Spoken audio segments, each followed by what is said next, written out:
Hey everybody, welcome to spring, or at least what feels like spring today in my greenhouse. It is the end of February and we are starting a lot of seeds. And it came to mind that this time of year I'm usually out doing a lot of classes for people and groups, and because of COVID, we're not able to do that. So I thought I would do a series of very low tech but hopefully good information videos that will help you with some of the more common gardening tasks. And we're all in the mood for gardening, and what is better than starting some seeds, right? So hopefully I will be able to give you some tips and techniques that maybe you haven't heard before.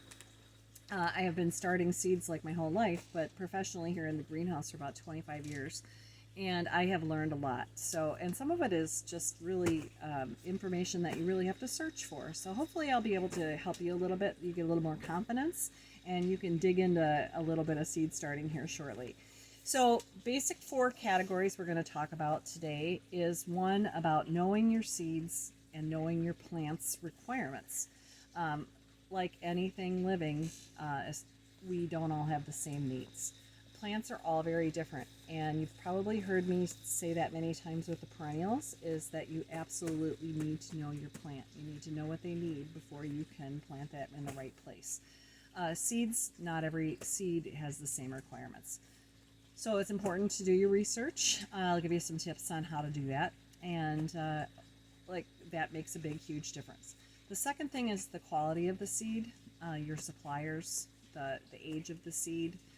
You want to use fresh seed.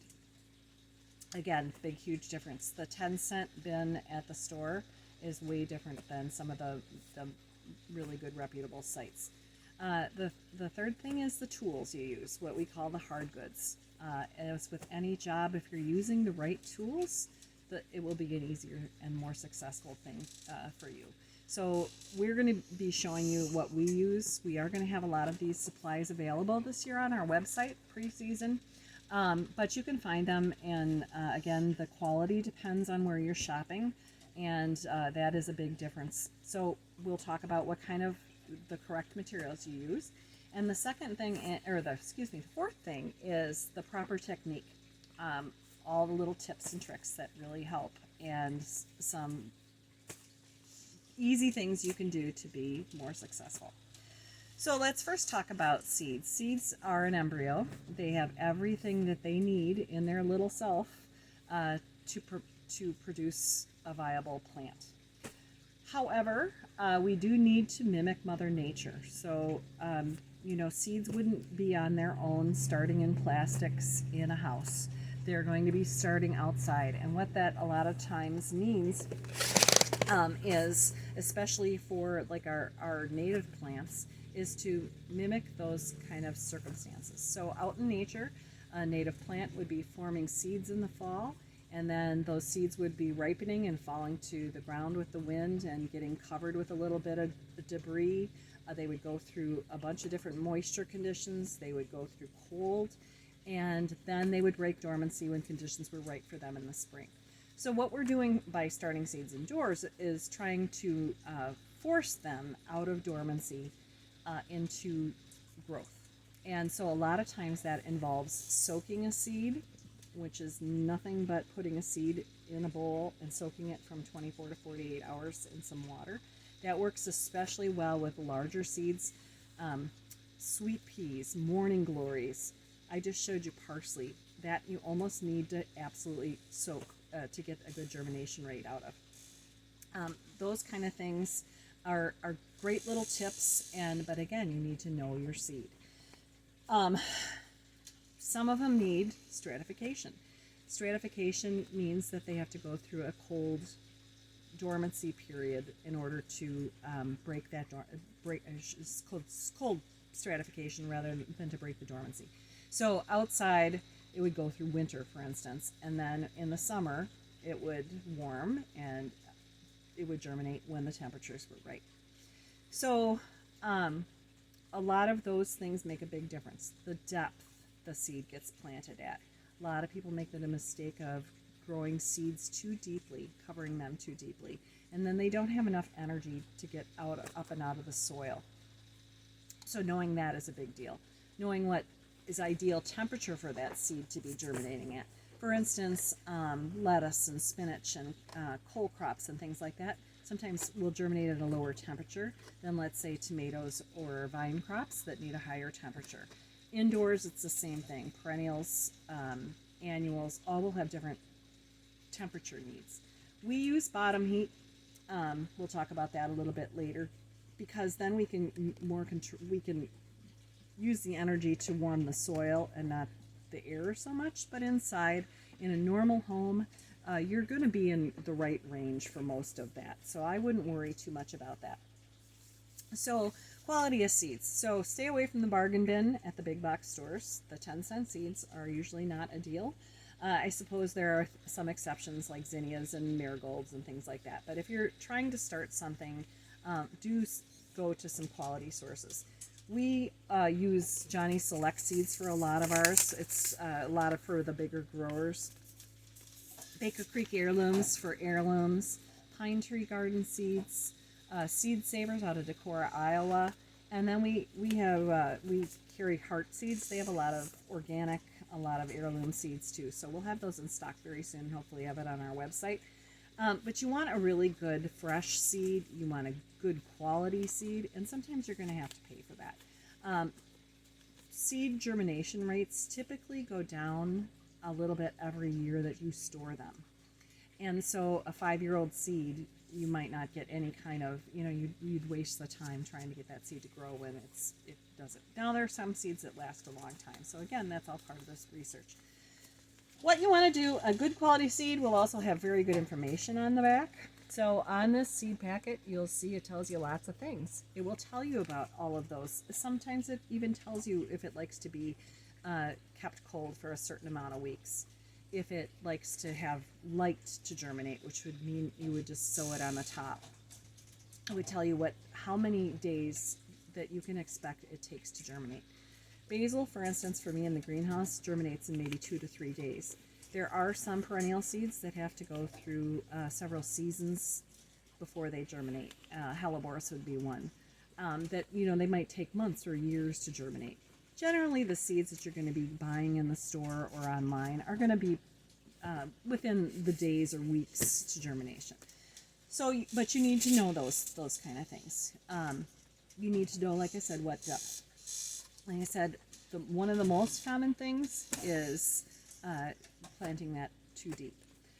Other places you can find that information is a lot of times extension websites have great information on seed starting. Johnny's has it in their catalog. One of the books that have been really helpful to me is the Seed to Bloom. I bought this, 25 years ago, and it really helped me, especially with annual and perennial seeds.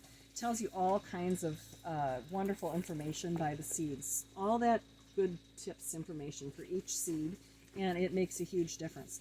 What I did is kind of took a marker and wrote out right on the seed if it needed to soak, if it needed stratification, if it needed whatever, and then I was prepared in the spring. I knew what that seed needed.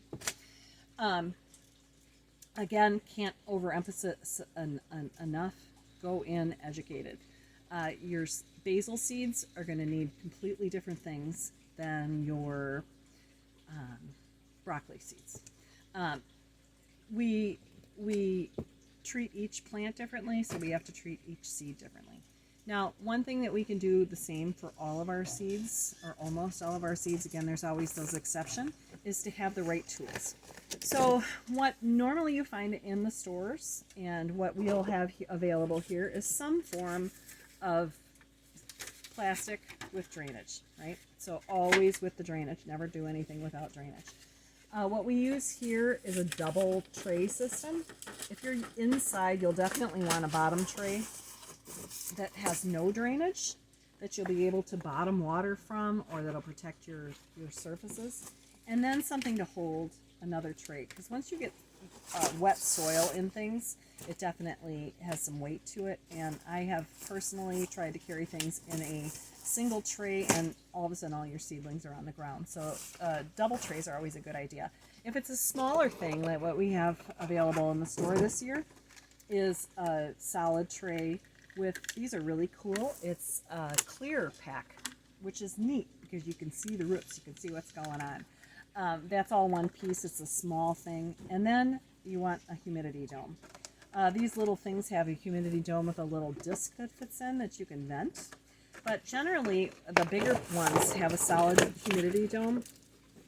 And once you prepare your seeds and get them planted, in the ideal conditions, you won't have to water that at all or very often before they germinate. So you won't be washing away your seeds. You won't be drowning your seeds. You get it at the right moisture level, and then it stays there and keeps them warmer and keeps them more humid, and usually that aids germination. So humidity dome is a must. For tomatoes, we love these little peat pellets.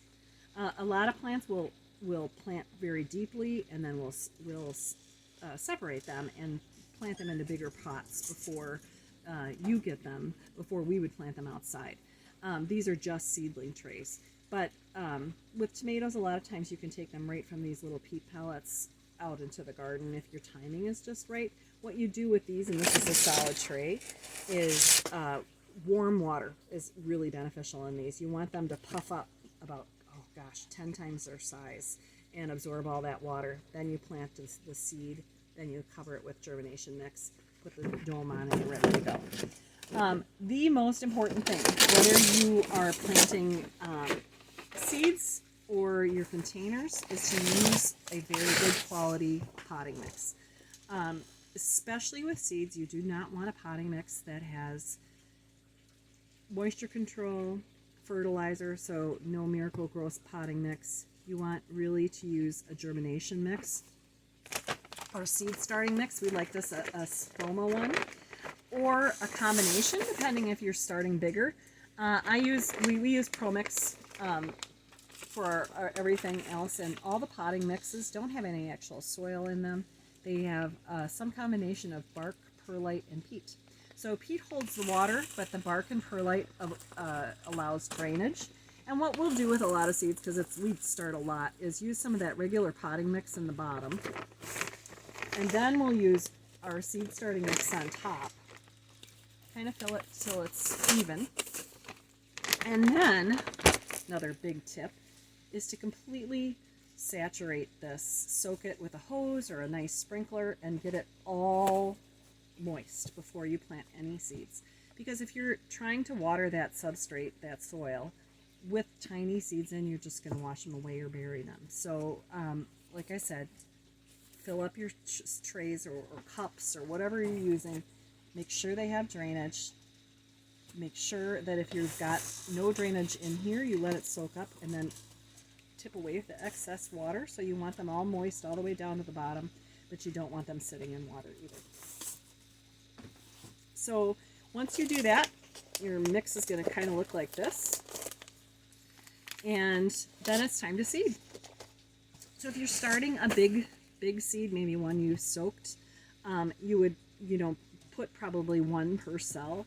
Things like I start basil and thyme and all that are tiny little seeds and tiny little plants that we actually transplant into clumps. So then you can just kind of pretty seed it kind of thick, and then with the intention of that you're going to transplant them. So basil, for one. Now basil, you would not be wanting to start this time of year if you didn't have a greenhouse, because basil needs to be at 50 degrees night and daytime temperature, and no colder than that. It does damage the plants. A lot of tropical plants are that same way. So again, you need to know some plants can take it pretty cool. We need to have that time to plant out in mind. So basil, if we're not going to plant it out till the temperatures are over 50 degrees, we're not going to plant that out until the end of May. And it germinates very quickly. So probably I wouldn't start basil seeds if you're doing it in the house until the 1st of May. It sows just fine directly out in the garden too, which we'll be talking about later. But I like to use the little tool God gave me, and that's the little creases in my hand, as a seeding tool. You'll see sometimes they'll have these little plastic seeding things. The things in your hand work just fine. So I would seed it kind of thick right on top of the soil. And again, they're going to be multi plants in one pack, but they're pretty easy to pop out of there and transplant. Basil doesn't want much coverage at all, and a lot of those fine seeds, like I said, don't. If you're starting something like a sweet pea, you're going to cover it about the same depth as the seed is thick. So makes sense, right? So a little seed doesn't get covered very much, and a big seed like a bean seed is going to maybe be an inch. But you can take a sieve, or you can just use it with your hand and barely cover that, and then I just kind of pat it down just to make sure that it's getting good seed contact. The next thing you will absolutely want to do is not only label what you put in your seeds, but label the date that you did it. Because of the different germination rates, you're going to forget when you planted it, and you're going to say, oh my gosh, it's not growing. I think it was a month and it was a week, and you're still fine. So put your date on there and put it in the tray. Then put your dome over. And the next time you will be watering, you want to take those off every day, make sure that it's still moist. And when you see green, so here I did one thing, and so these just came up a couple days ago. These are catnip seedlings for Fitzy, because he's a nip head, so I had to start him some catnip seed. When you see green is when you will take off that humidity cover, and when you will get as much air circulation as light as that you can in the house. And then it will have to be dependent on, again, what conditions that you have for how often you water it, what kind of plants you're doing. Mostly seedlings like to stay moist until they get kind of established, and then things that like it dry, like lavender, rosemary, things like that, you're going to want to let dry out before you water. Basil, you keep consistently moist. That, again, is knowing your plants. But what's nice about these little clear seeds things is that you can see what's going on underneath, too. See the roots in there? This one's just barely sending down roots, so before we transplant, we want to make sure that the roots are all the way to the bottom, and that we have a couple sets of true leaves. So the first leaves that come up are called cotyledons, and that's just basically to start, absorbing the sunshine and pushing out the rest of the actual true leaves. So you're going to want to, before you touch these seedlings, you're going to want to make sure you have a few that they're sturdy. The other things, these were kind of started in low light. They're a little scraggly. I started them inside, and that's what's going to happen with not a lot of light. So you'll want to move them to as much light as possible. Usually having a little fan on with some air movement toughens them up a little bit. Even doing this will actually sturdy them up a little bit, all kinds of things. What's nice about these solid trays is that you can bottom water them once they get rooted and not go on top, which helps with some dampening off, which is another reason you want to use good quality potting mix. Dampening off is fungus, basically, and having things too wet that kills the seedling as they come up. So all of, again, those good drainage, good soil, good seed, good conditions, you should have a good seedling. So like I said, when they come up, you take the humidity off, you get them going, and then later on we'll talk about hardening off. It is important that you toughen that plant up before you put it out in the garden to acclimate it to the sunshine and the wind and all those things. So I will do a video especially on hardening off. But again, read the seed packet, buy good seed, do your research, and give it a go. For a couple of dollars, you can really, I think, witness a miracle. I think it is absolutely amazing on how it goes from a tiny little thing to something that you can, like a tomato, tiny little seed, and you get 10 or 20 pounds of edible fruit off of it. So just pretty amazing. I love seed starting time of year. I will do another video. I hope that you are well, and that we see you in April when we open, and we'll, like I said, as soon as we get our seeds in and get some of these supplies online, you can always shoot me an email. Our website is https at murphysgardensgalena.com. I forget, and we'll post that too. So again, thank you for joining me today, and hopefully my low-tech good information videos will be a source of enjoyment for you. Thank you.